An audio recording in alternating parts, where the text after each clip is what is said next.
Good morning, sir. Good morning, classmates. My report is also about agrarian reform efforts under Marcos. President Marcos declared martial law, enabling him to wipe out the landlord-dominated Congress. He was able to expand executive power to start fundamental restructuring of government under Presidential Decree number 27, or also known as Code of Agrarian Reform of the Philippines. So what is agrarian reform? It is concerned with the total development of the farmer, economic, social, and political transformation, and it is designed as the certification of the whole system of agriculture. So the primary source defined the Presidential Decree 29 1971. We're emancipating the tenant farmers from the bondage of the soil.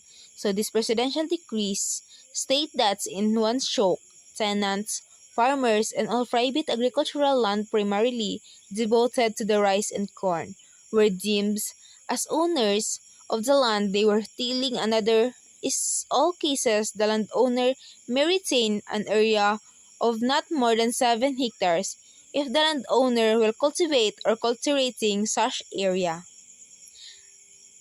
So next, is to determine the cost of land to be transferred to the tenant or farmer. The value of the land is 2 in 1/2 times the average harvest of the 3 normal crop per year, and it's also that state the total cost of the land shall be paid by the tenant in 15 years. In case of default, amortization due shall be paid by the farmers.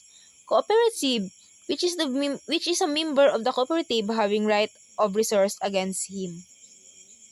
So the title to the land in owned by the tenant under the decree shall be used to a tenant or farmer. The Department of Agrarian Reform, through its secretary, is hereby empowered to promulgate rules and regulations for the implementation of this decree. Under the Rice Sufficiency Program, which is the called Masagana 99, farmers were able to borrow from the banks and purchase 3 hectares of the land and agricultural inputs.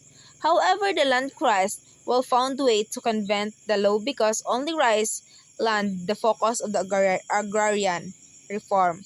So some landlord exchanged their crops such as coconut and sugar lands for them to be exempted from the program, and lands worked by wage labor were also exempted to the landed elite only had a victory tenant and hard workers.